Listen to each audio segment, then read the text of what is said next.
ارادت خدمت همگی. بریم ادامه رو. شیر اسکرین. خب برای همه عزیزان شیر هست تصویر. خیلی خب، پس تا الان ما یه چیزایی یاد گرفتیم، ولی قبل از اینکه وارد ماشین لرنینگ بشیم ما یه استپ صفر داریم. استپ صفر از کلینینگ، یعنی تمیز کنیم. چی رو تمیز کنیم؟ دیتا رو تمیز کنیم. چون ممکنه از اون فایل اکسل یا CSV که داریم تا بیاد دیتا فریم بشه یک سری مشکلات پیش بیاد و مشکلات رو یک تشخیص باید بدیم، دو بریم و کلین کنیم، یعنی اوکیش کنیم، برطرفش کنیم. حالا میتونیم حذفش کنیم، میتونیم جایگذاری کنیم، خیلی کارا میتونیم تصحیحش کنیم. پس از اول ما میخوایم این کار رو ادامه بدیم، یعنی شروع کنیم و اصخایی میکنم و دیگه ببینیم که چجوری میتونیم پیش بریم. خب همون اول کار شما وقتی یک دیتا دارید، گفتم میرید و پس یا مسیرش رو در میارید. چجوری؟ تو ویندوز یا هر چیزی رو پراپرتیز میزنید یا رو گت اینفو و دیرکتوریش رو میبینید. دیرکتوریش باز گفتم اینجوریه، یوزرز مثلا، اسمتون، دسکتاپ و میره تا فولدر. یادتون باشه اسم فایل باید حتما باشه، فرمتش هم تهش باشه. اسم اینو بذارید پس مسیر، و مسیر رو این بالا دارم، مثلا کو ظرف، اولین ظرفی که استفاده کردیم اینجاست،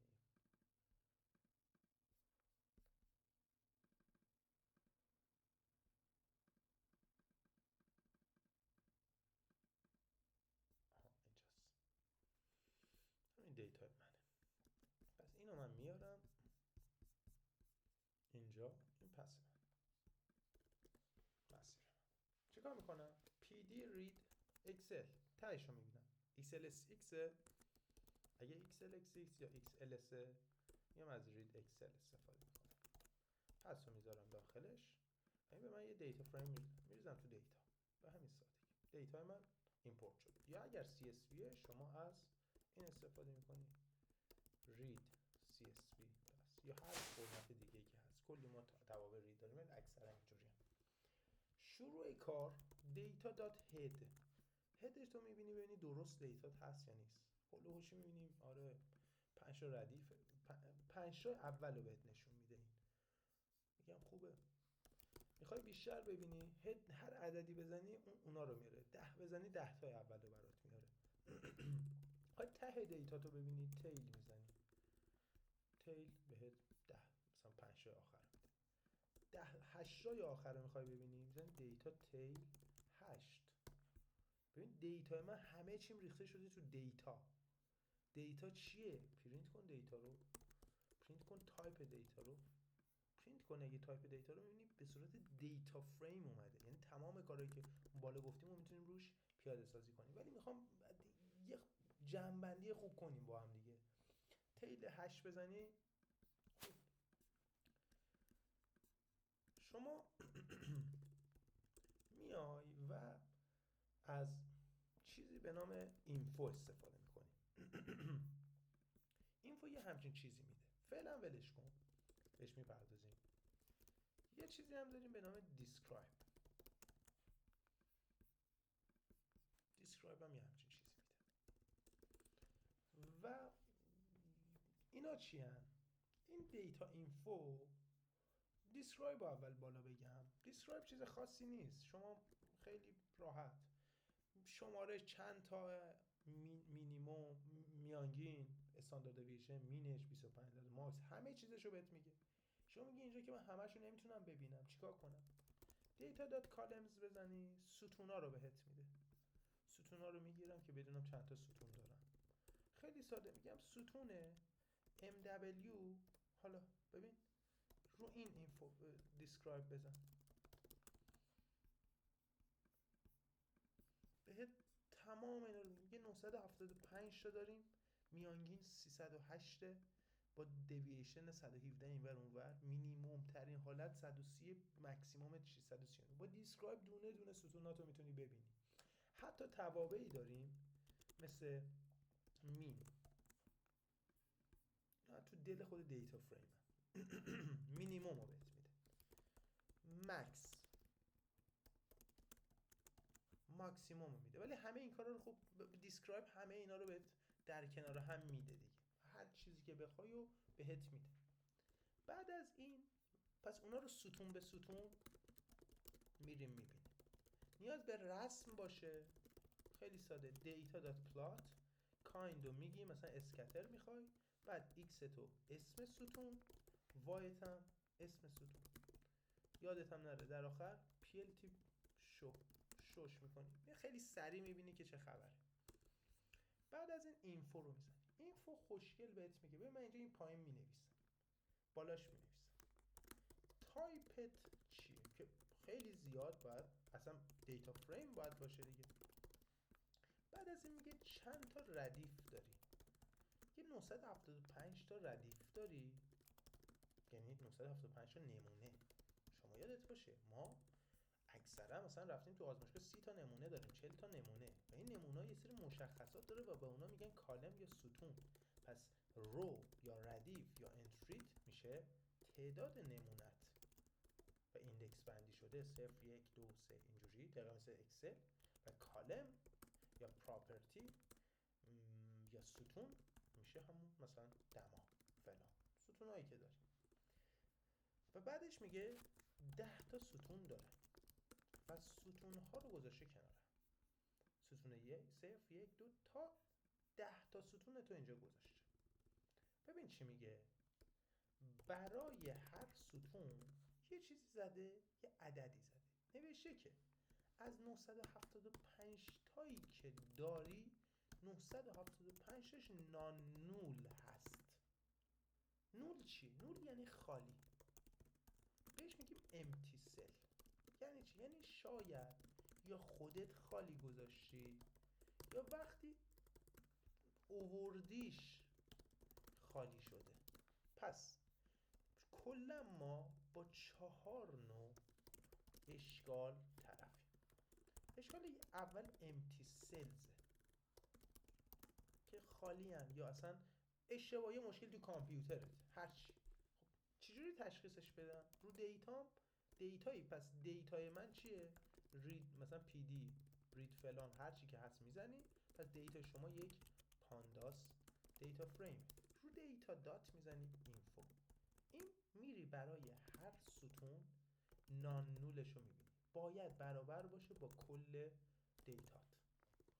دقیقاً اگر اشتباه زده باشه 974 تا یعنی یه دونه نول داره، یه دونه نوله، 2 تا نوله، 3 تا نوله. پس اول با این نگاه میکنی. اینا رو چیکار میشه کرد؟ مثلا فکر کن من یک دیتایی دارم، دیتامو میخوام بسازم، یه آرایه میسازم 10 20 30 40 نان 50 60 80 و کلش اینو من میسازم. بعد از این میام df pd دیتا فریم، میام دیتامو میذارم، کالم زنم، یکیشو میکنم تمپ، اون یکی هم میکنم مدولوس. این تابع منه، میخوای پرینت کنیم این تابع میگم این دیتای منه، df رو ببین همچون چیزی. ببین الان با چشم شما میتونی ببینی یه دونش خالیه، ولی وقتی شما بحث 900 تا دیتا داری نمیتونی ببینی. پس چیکار باید کنی؟ df info رو که میزنی بهت یه اینفو میده. دوباره نگاه کن، بعد اون بالا بگه که پانداسه دیتا فریمه، 4 تا سمپل داری، بله 0 تا 3 0 1 2 3. میگه 2 تا ستون داری، ستون مدولوس از 4 تا سمپل 4 تاش نان نوله، به به اوکی، ولی این یکی 3 تاش نان نوله. یعنی چی؟ یعنی یه دونه نول یا امتی داری. پس اینجوری میشه فهمید. پس همه عزیزان متوجه شدید که چجوری ما میتونیم بفهمیم که امتی سل داریم داخل دیتامون؟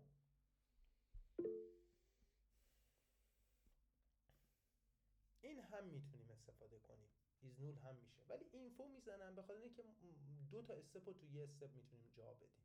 ایز نول هم ما میتونیم بزنیم. خیلی عالی. یعنی شما میتونید یه کار دیگه هم کنید. ببین دی اف مثلا ایز نول، این برای هر کدوم اینجوری میده.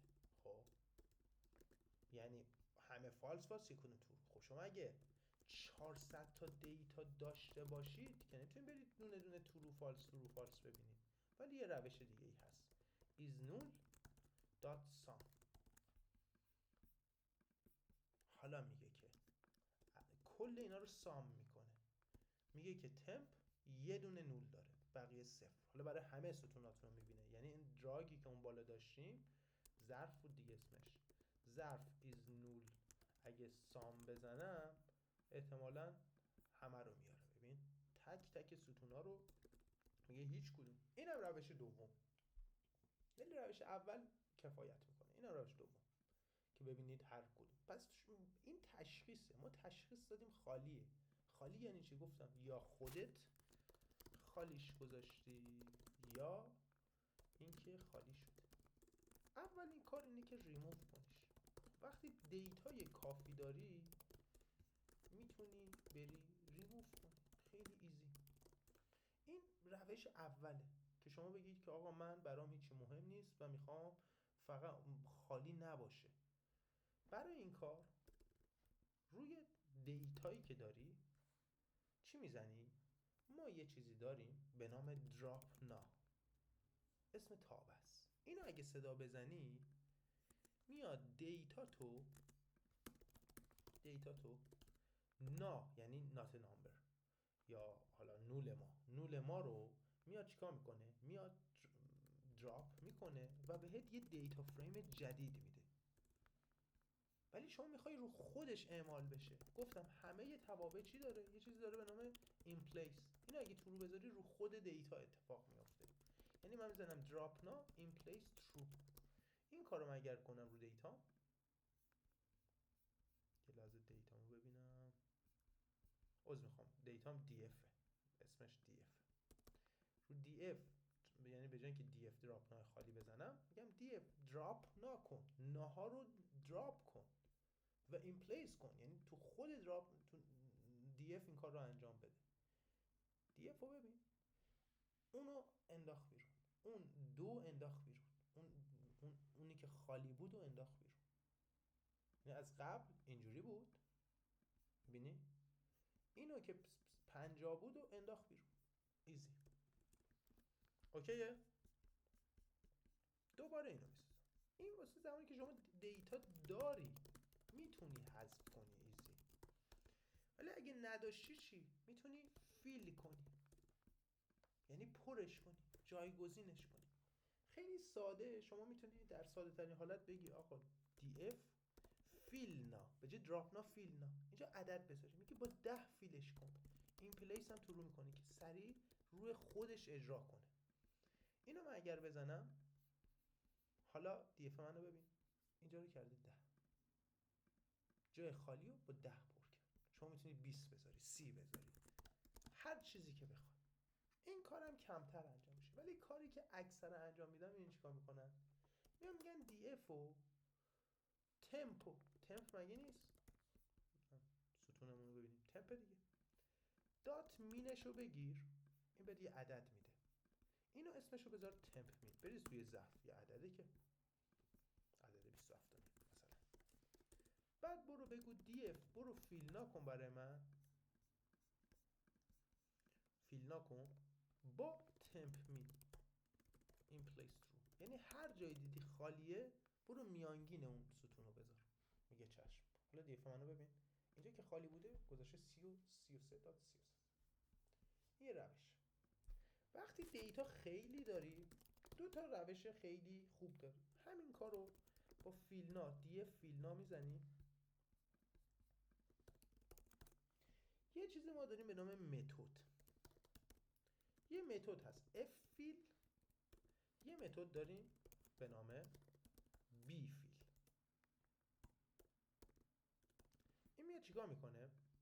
این پلیس همیشه مثل همیشه ترو، یعنی همون روی دیتات، چون تابع به صورت کلی روی دیتای تو تغییر اعمال نمیکنه مگر اینکه این پلیس کنی. اگه این پلیس تو نکنی بهت خروجی میده، باید بریزی دوباره توی ظرف دیگه. ما 100 تا کار میکنیم هی نمیتونیم ظرف.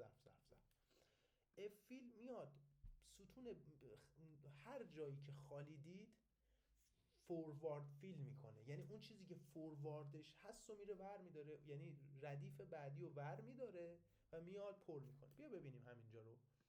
این دیتای منه، دیتا رو ببین دوباره، اینجا خالیه، 10 20 یهو 60 شده.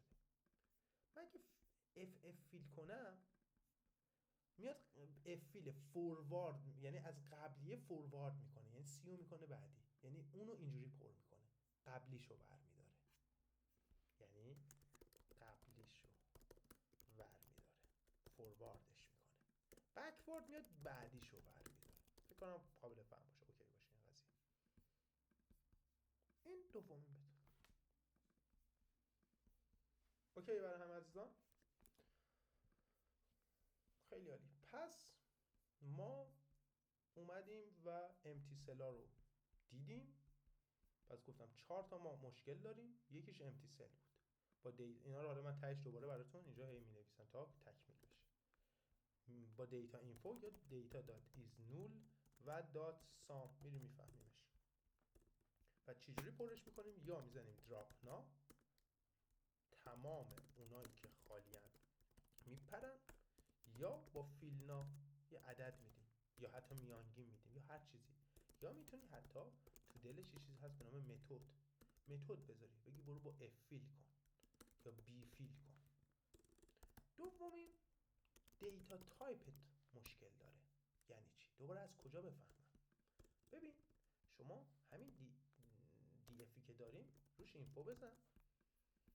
اولین چیز قشنگش اینه که وقتی اینفو الان میزنیم میبینیم که بله هر 4 تا شد نان نول، یعنی درستش کردیم دیگه. اینجا تایپ ها رو برای ما زده. گاه هم پیش میاد اشتباه ها، این قضیه خیلی پیش میاد که شما وقتی یه دیتات هست متاسفانه، بذار من بزنم اینجا ببینید چجوری میشه.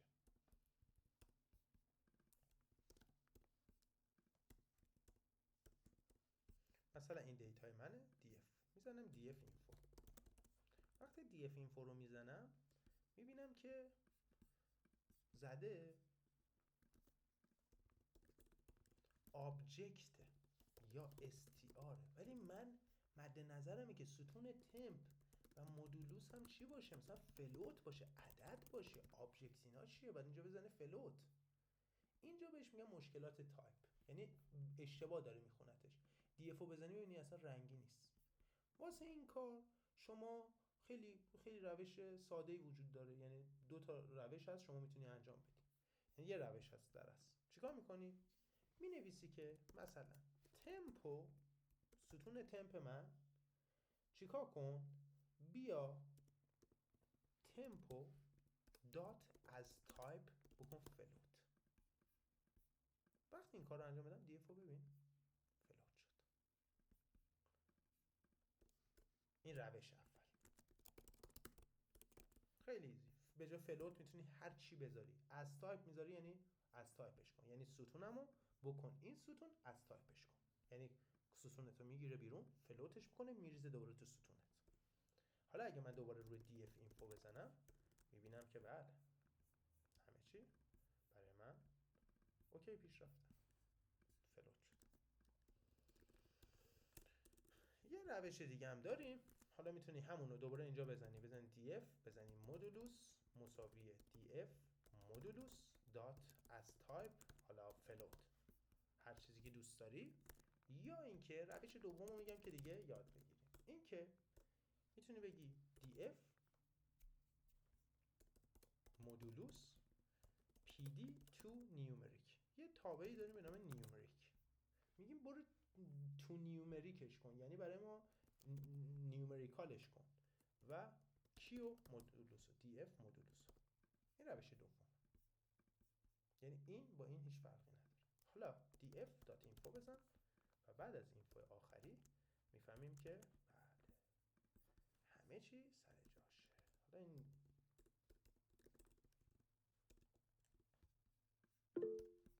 اوکی. بله پی دی. وقتی پی دی میاد یعنی از توابع. و حالا بعداً یه سری داریم به نام تو دی تایم. اونجا واسه جایی هست که مثلا دیتا ها میتونن به فرمت تایمی و این چیزها هم باشن.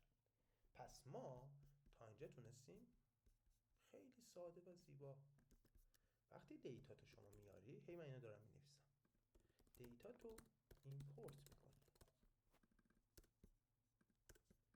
4 تا مشکل به بسم الله بزن اینفو بهت هم نانول رو نشون میده واسه امتی سلا، هم تایپا رو نشون میده. امتی سل رو اینجوری میفهمی و درستش میکنی. دیتا تایپت هم مشکل داشته باشی دوباره با همون اینفو میفهمیش، نه که تایپ ها مشکل. و 2 راه داره. روش 1 خیلی ساده، بنویسی آقا دیتا اون ستونی که درست نیست میزنی لطفاً اون ستون رو وردار از تایپش کن، مثلا بکن فلوت، بکن هر چی که میخواد. یا روش دوم میگه آقا دیتا اون ستونی که مد نظرته برو تابع تو نیومریک رو استفاده کن. نیومریک کن کیو؟ دیتا همون ستون همون نیومریک کن بریز توی ستون.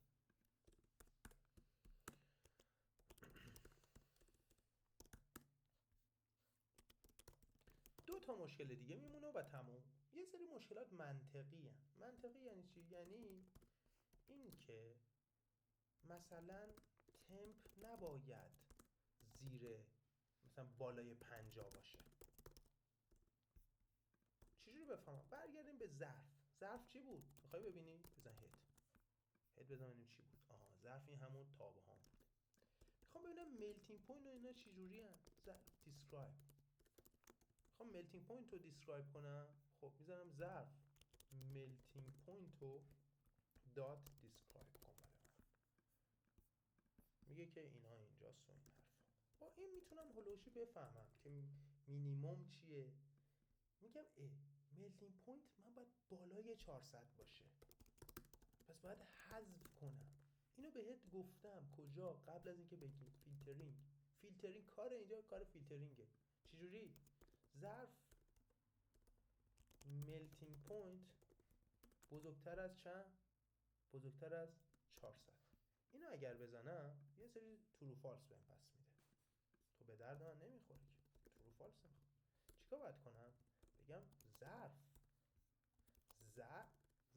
از ظرف برو فیلتر کن برای من کسانی که اینشون ترو میشه، یعنی ملتینگ پوینت اونا بیشتر از 400 میشه. این باز بهم یه دیتا پس میده و این دیتا رو باید ذخیره کنم. کجا؟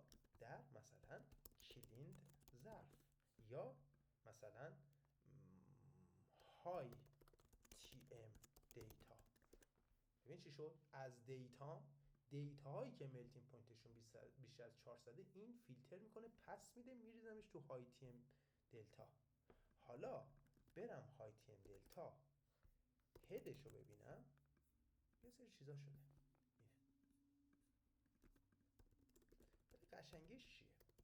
های تی ام دلتا حالا میتونم روی ملتینگ پوینتش دات دیسکرایب بزنم. حالا ببینم چی شده.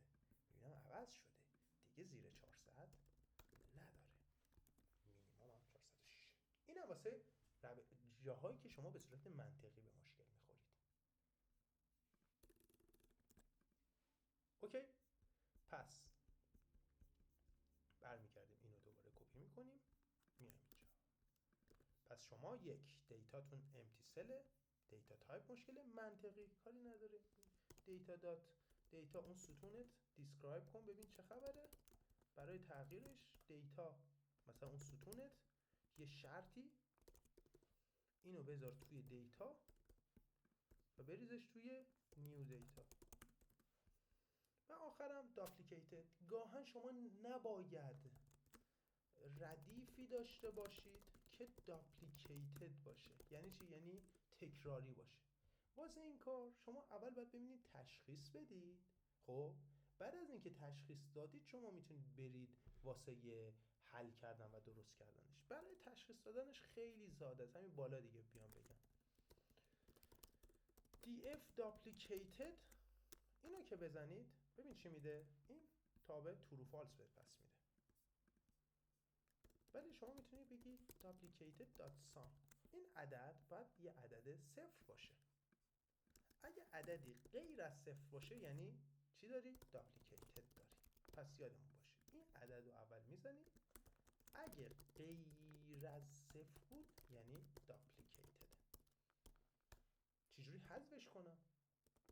df.remove duplicated. این با این تابع شما میتونید duplicated ها رو حذف کنید. خیلی ایزی و یعنی کاری که شما در نهایت انجام میدی. حتی میتونی بعد از اینکه این کارو که البته یادت هم نره این تابع رو انجام میدی تو دلش این پلیس تو ترو بذار، چون یه تابعی از پانداسه که باید اجرا بشه روی خود تابعت. یا دیتا بزن اینجا بنویسیم، همه رو دیتا نمیشه، اینم دیتا بنویسیم. تمام که شد کارت، چون یک سری از ردیف ها ضربه دیدن یعنی حذف شدن، حالا باز یه سری کارا کردی، حتما باز دیتا دات اینفو آخرتو بگیر، چک نهایی دیتا دات داپلیکیتد سامو بگیر، دیتا دیسکرایب رو بگیر که کامل ببینی که مین و مینیموم و همه چی اوکیه. دیتا ریست ایندکس دراپ ترو این پلیس ترو. این چیکار میکنه؟ این ایندکس ها تو اونایی که حذف شده مثلا 0 1 یهو میشی 10 11 12 مثلا از 2 تا 9 همه مثلا دمای ذوبشون زیر 10 بوده، زیر 400 بوده، اونا حذف شده. اینو تبدیل میکنه به همون قدیم 2 3 4 و همین ایزی. و این یعنی دیتای شما آماده است. برای چی آماده است؟ برای اینکه بره وارد ML یا ماشین لرنینگ بشه. همچنین تو میتونی همونطور که گفتم تو اکسل ذخیره‌اش کنی یا تو CSV هم ذخیره‌اش کنی، ولی نیازی نیست. داریم ادامه میدیم که نیازی به این کارا نیست. پس ما استپ 0 رو به نام دیتا کلینینگ رو با هم پشت سر گذاشتیم. تا اینجا برای همه عزیزان کامل و شفاف هست. متوجه شدیم چی جوری دیتا میایم و باهاش بازی میکنیم تا برسیم به انتها و دیتای ما کلین شد، یعنی دیتای ما آماده است. خیلی عالی. اگر تا اینجا اوکیه، من اینجا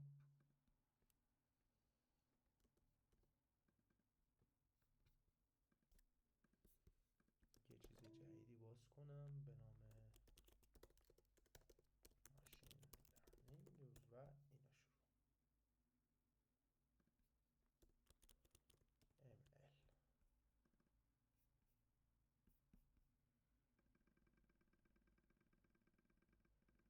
خب دوستان همه چی اوکی؟ سوالی نیست؟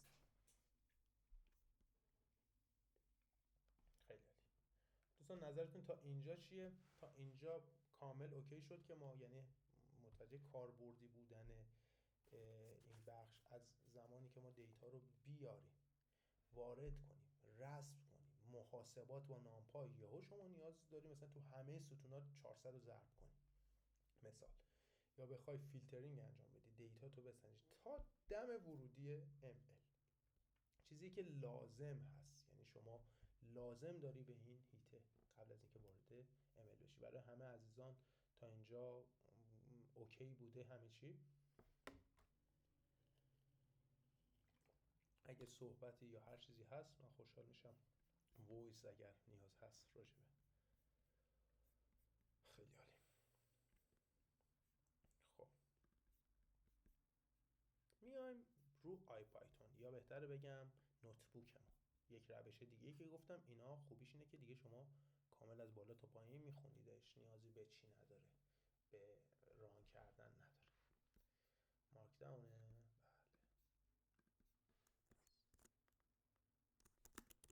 بله. ماشین از ماشین لرنینگ ما یه ایته‌ای داریم به نام آرتیفیشیال اینتلیجنس. ایمش چیه؟ ایمش اینه که میگه باید ماشین چی بود؟ یادتونه یه سری 0 و 1 ساده، شما یه ادوانس کلکولیتور ببینید، اصلا اینتلیجنت نیستن ماشینامون. خب فقط یه ماشین حسابه که چی میشه؟ شبیه انسان ببینه، یاد بگیره و تصمیم بگیره یا عمل کنه. هدف هوش مصنوعی است. ما فرست جنریشن داشتیم، یعنی میگفتیم AI نسل 1. اینا یه چیزی چون خود ماها مهندسی هستیم بیشتر میفهمیم، همون اتوماسیونه، یعنی ایف و السه. مثلا کل ماشینا اکثرا ایف و السن، یه کاریو میذاره رو وایل، یعنی تا ابد انجام بده. ایف اگر ترشولد مثلا اون ماشین CNC به مثلا 20 سانت رسید استاپ کن. یا مثلا چت بات های قدیمی کلی ایف و الس میزدن. یعنی چی؟ یعنی یه چت بات با هم دیگه بنویسیم، شما میای اینپوت میگیری، سلام خوبی؟ اینو میگرفتی انسر. این اگر رام بشه هر چیزی جواب میده ما مینویسیم. اگر انسر 1 دات کوچیکش کن، چپ و راستشو بزن، اگه برابر بود با خوبم، یا بهتره یه لیست بذاریم به نام خوبم لیست. خوبم یکی اینجوری مینویسه، یکی خوبم مینویسه، یکی میگه مرسی، یکی میگه ممنون. میگم اگر خوب این جوابی که طرف داد بود، این در خوبم لیست بود، حالا پرینت کن چه خبر. با کلی ایف و الس ما میتونیم یک چیزی هلوهوشن چت باتی با هم بنویسیم. به درد نمیخوره ولی میتونیم با هم بنویسیمش. بذارید من اینو اوکیش کنم.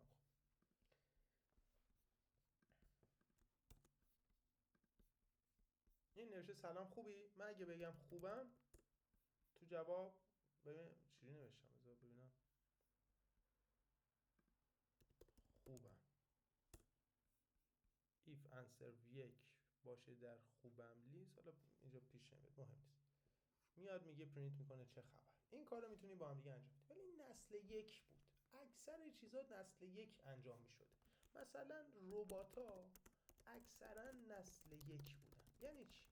یعنی مثلا بهشون یه سری سنسور بود به کمرشون، اگه میخوردن زمین، هی این سنسوره میسنجید چند پاسکال داره بهش فشار وارد میشه. اگه به یه ترشولد میرسید، مثلا آرم 2 و 3 که دست داشتن باید از پشت میومد عقب و خودشو بلند میکرد. این چیز اینتلیجنتی داخلش نیست،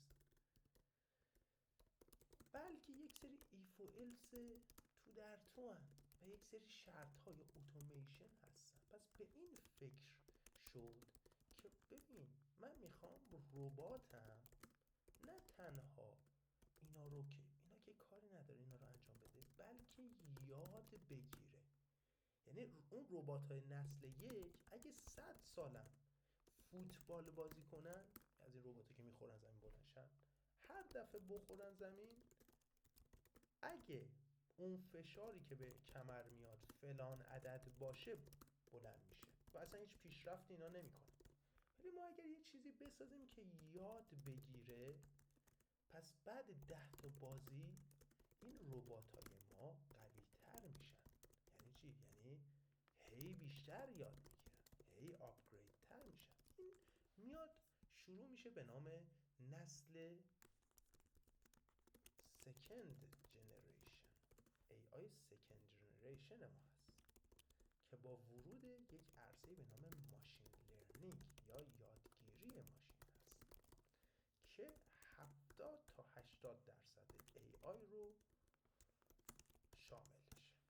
پس اگه ما بخوایم بگیم AI چیه، یک سری چیزا داره به نام رول بیسد مدلز، یک سری چیزا به نام اپتیمیزیشن و بقیهش ماشین لرنینگ شناخته میشه. پس یادتون باشه ما داریم تو حیطه‌ای از AI کار میکنیم که به عنوان ماشین لرنینگ ازش یاد میشه. خود ماشین لرنینگ همونطور که گفتم تعریفش خیلی ساده. یادگیری ماشین یعنی ماشین مثل انسان ببینه، یاد بگیره، عمل کنه. کل هدفمون اینه و باید به این سمت بریم. برای اینکه قبل از اینکه اینو بفهمیم یادمون باشه خود ماشین لرنینگ کلی شاخه داره و شاخه ادوانسش میشه دیپ لرنینگ. یه صحبتی هم فردا در موردش میکنیم، ولی دیپ لرنینگ زمانی است که شما دیتاتون میره رو عرضه 100,000 یا 1,000,000 دیتا. خیلی زیاد هست. اکثرا تو مهندسی کم پیش میاد به این سمت بریم و اون موقع باید وارد دیپ لرنینگ شیم و چیزایی مثل جی پی تی و بقیه همشون دیپ لرنینگ حساب میشه، چون دیگه سر و کار دارن با مثلا 7 تریلیون ورد و از این حرف. اینم از این. خب اوکی.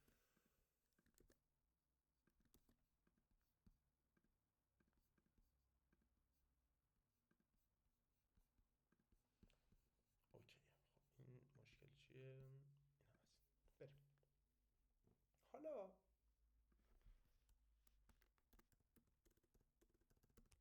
ضروریه که قبل از ML راجع به رگرشن یه چیزایی بدون و حالا دوره کن.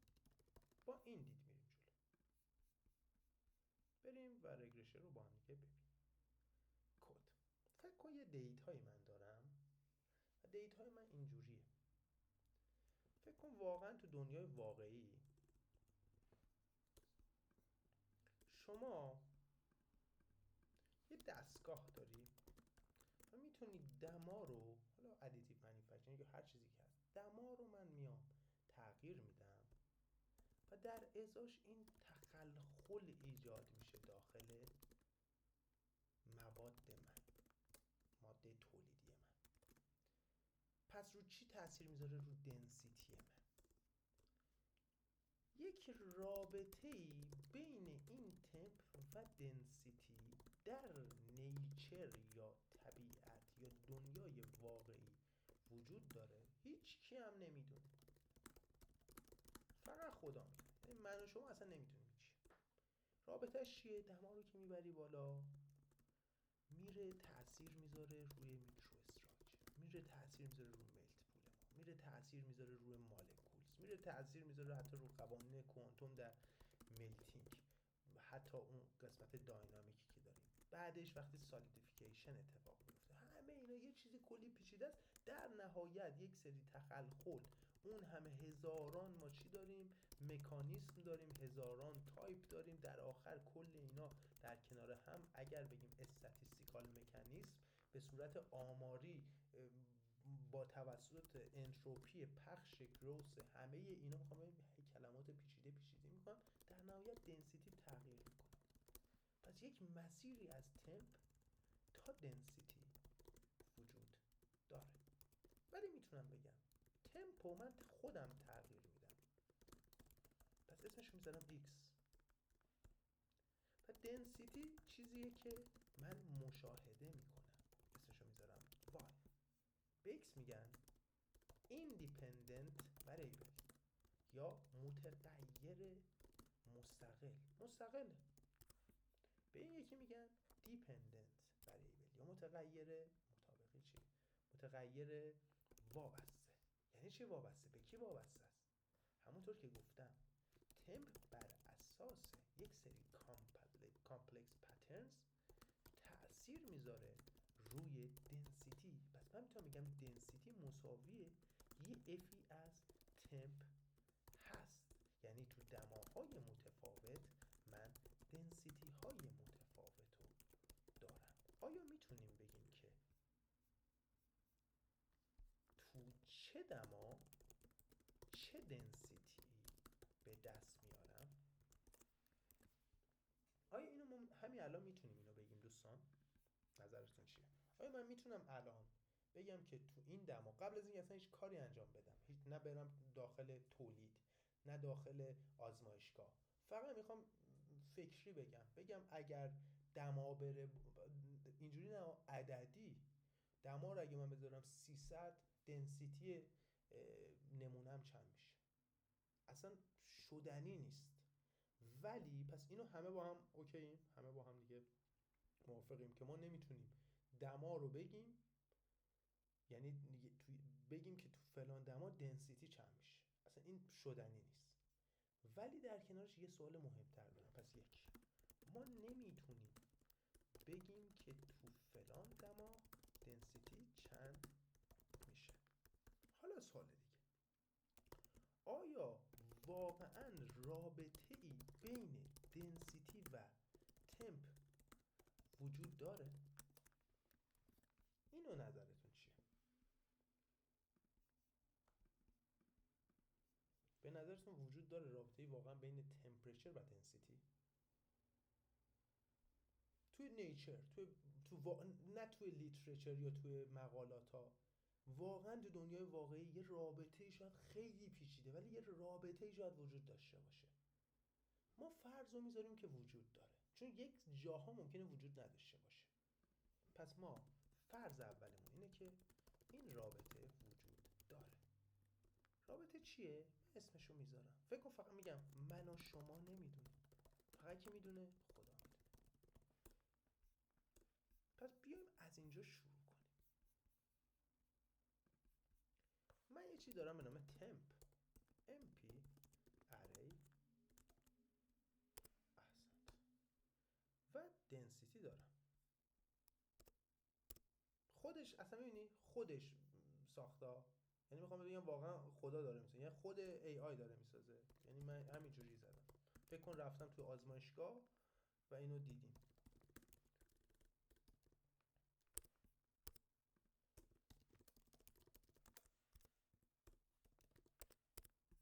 چقدر زیبا، تمام اینا تمام شد. خب بریم ببینیم این رابطه رو. میبینیم که ببین چیکار کردم دیگه. اینو دیگه برای هممون الان یاد گرفتیم. الان این هیچ کاری نداره واسمون. با اری ساختیم، تمپ و دنسیتی مو خیلی ساده. توی دماهای متفاوت، تو دمای وقتی 100 خورده 9.5، حالا بهتره اینجوری بزنم دنسیتی و درصد چیمو بزنم که اینجوری شد نسبت به 1. اوکیه، اینم برش دارم که دیگه اشتباه نشه. من الان با نگاه کردن به این آیا میتونم بگم که دما وقتی 420 باشه دنسیتی من چنده؟ شما نهایت بری اینجا میانگین بزنی، ولی واقعا چنده؟ یا اگه دما بیش از 1000 باشه یا دما کمتر از 100 باشه؟ من فقط چند تا دیتا دارم، از چند تا دیتا دارم اینجا، من میخوام بینشو بدونم چنده. یعنی چی میخوام بگم؟ میخوام بگم واقعا یه رابطه‌ای وجود داره در نیچر که میگه دنسیتی مساوی F. یعنی چی؟ یعنی دنسیتی مساوی یک A ضرب در تمپ به علاوه B. همچین رابطه‌ای وجود داره دوستان. مثلا میگم مثلا اینه، مثلا دنسیتی مساوی منفی 1 ضرب در تمپ به علاوه 3000. ببخشید نه این درست نیست. مثلا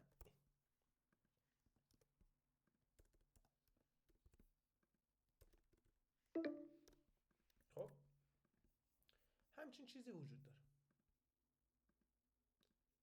ای بی. و من و شما اینو نمیدونیم دوستان. ما چی داریم؟ ما رفتیم تو آزمایشگاه فقط 10 تا نقطه داریم، یعنی 10 بار رفتیم آزمایش کردیم تو دماهای متفاوت و دنسیتی های متفاوت رو گرفتیم.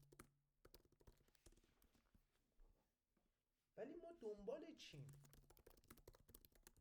دنبال اینیم که رابطه بین y و x رو بتونیم در بیاریم.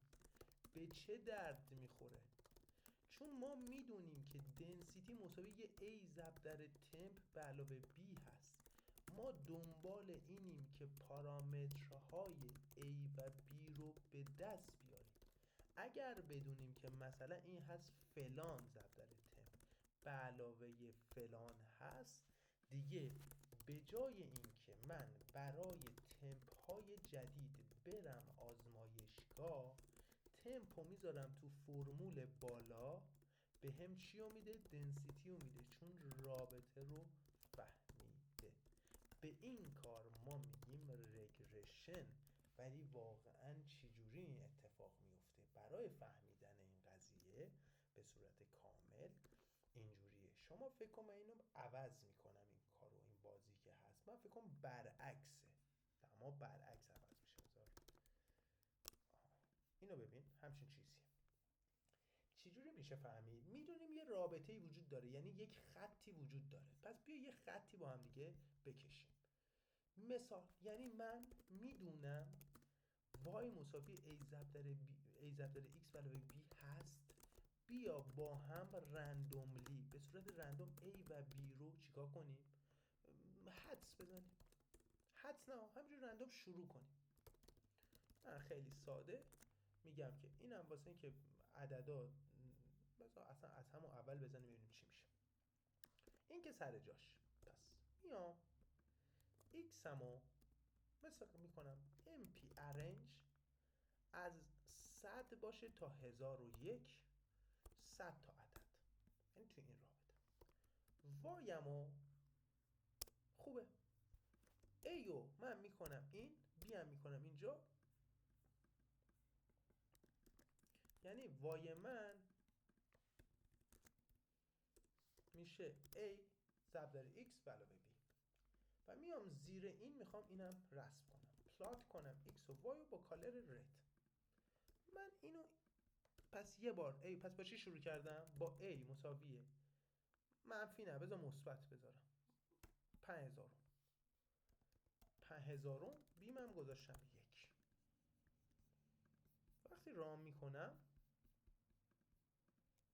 ارنج ببینم نه به درد نمیخوره. پس باید چیکار کنم؟ باید اینو بیارم پایین، یکم شیبشو کمتر کنم. یعنی خیلی بالا، یه دونه رفته بالا، این یک اضافه کاریه. حالا شروع کنم. پس اول من چیکار کردم؟ A و B رو حد زدم. حالا چیکار کنم؟ بیام هی A و B رو بهتر انتخاب کنم که چی بشه؟ که این خط نزدیکتر بشه روی دیتایی که دارم. پس به جای این بیام یه کار دیگه کنیم. بیام بذاریم 1 رو بذاریم 1، اینجوری بیو فقط تغییر بدیم. ببینم خوبه، بدک نیست، ولی باز اسم کنم این زیاده. A رو بیا تغییر بدیم، A رو بکنیم یکم کمترش کنیم. ببینیم این اومد پایین. بگم خیلی خوب شد. این باید یه چقدر 3 دهم بیام بالاتر. میبینی 3 دهم بیام بالاتر. میام اینجا و اینو ور میدارم، میام اینو 3 دهم بیارم بالاتر، اینو بکنم 3، ببخشید 3. ببینم خوب داره میشه. اینو هی بیارم بالاتر، یعنی به جای 3 دهم بکنم چند دهمه؟ 5 دهمه. پس 5 دهمش کنم به جای 3 دهم 5 دهم. دیگه داره میفته روشون. یکم شیبو بازی بدم، یکم شیبو بیارم پایین، یکم شیبو کمتر کنم و میام پایین. شیبمو میکنم 4. نه بد شد، میکنم 49. خوب شد. تا اینجا همه اوکی هن. من تونستم یه خطی عبور بدم که اینا انگار روشن. همه تا اینجا اوکی هن. دوستانی که تشریف دارن قابل فهم هست اینجا؟ خیلی خب. داستان چیه؟ داستان اینه که من میتونم بگم آقا این خط من represent میکنه. پس ببین چی مینویسم. میتونم بگم این خط من represent میکنه همون رابطه‌ای که تو نیچر بود و فقط خدا میدونست. چه رابطه‌ای؟ density مساوی فلان یا همون A ضرب در temp به علاوه B. پس من میگم آقا یه چیزی پیدا کردم که A و B همون نیست ولی شبیهشه. بهش میگن مدل سازی کردم. به چه درد میخوره؟ بنابراین میتونم بیام بگم رابطه من بر اساس چیزی که میدم اینه. یعنی چی؟ یعنی میتونم بگم density مساویه ضرب در x temp به علاوه نیمه. خب به چه درد میخوره؟ حالا من میتونم تو هر رنجی از دما density رو پیدا کنم. ایزی. بیایم این کدشو بزنیم. آقا شما تمپ جدید میخوای بدی، میخوای بری 735 ببینی تو دمای 735 چی میشه. خیلی ساده. A میشه اینم از این A و B رو میذاری و پرینتش میکنی. میگه شده 86 صدم. چرا اینو میگه؟ چون من دارم رابطم چی هست؟ رابطم اینه. رابطم هست اینجا.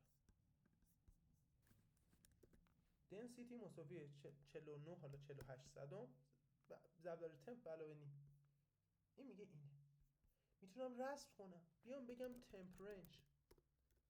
بیام بگم آقا نامپای برو لاین سپیس کن برای من از 0 تا 2000 10 تا 10 تا. خب وای من چیه؟ density رنج من هست A ضرب در temp رنج به علاوه B. A من چیه؟ A من همون چیزی که در آوردم 48 صدم و B اینه. و بعدش میگم PLT برو برای من پلات کن اصلا چیو؟ temp رنج و اینا گرینش کن. خیلی عالی. و در آخر PLT کن X لیبل Y لیبل تایتل گرید شو. تمام شد رفت. برو. این از یعنی من تو هر نقطه دیگه میتونم density رو در بیارم. تا اینجا همه برای همه عزیزان اوکی شده؟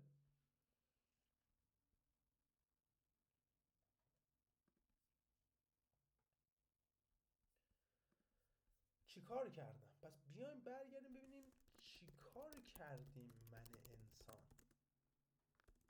یک سری دیتا داشتم.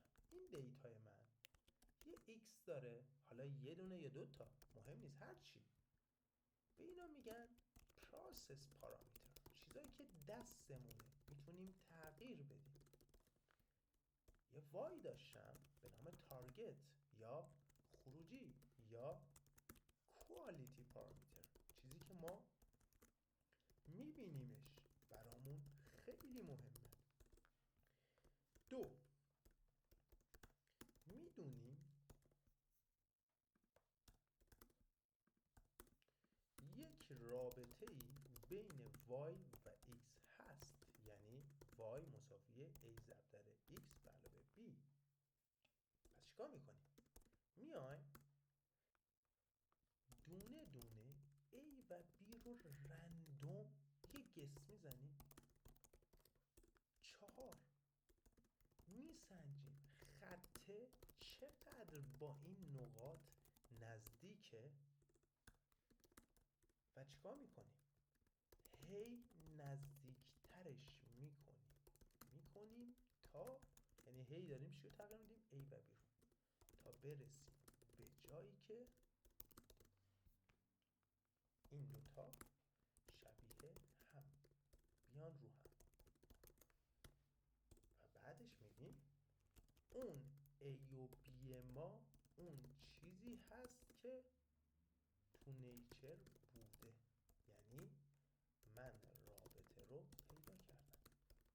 y مساوی a اینجوری نوشته میشه x به علاوه b. این بالاش یعنی این a و b واقعیه نیست، ولی من پیش بینی کردم به گونه ای که A هلوهوشن برابره با A،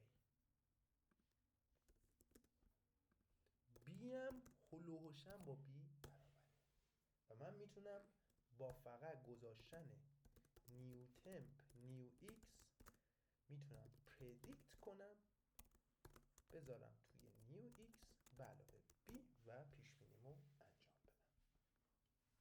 این 7 تا کار رو همه عزیزان کامل متوجه شدن؟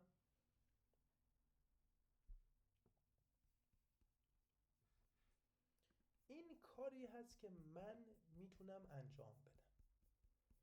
توی تصویری بخوام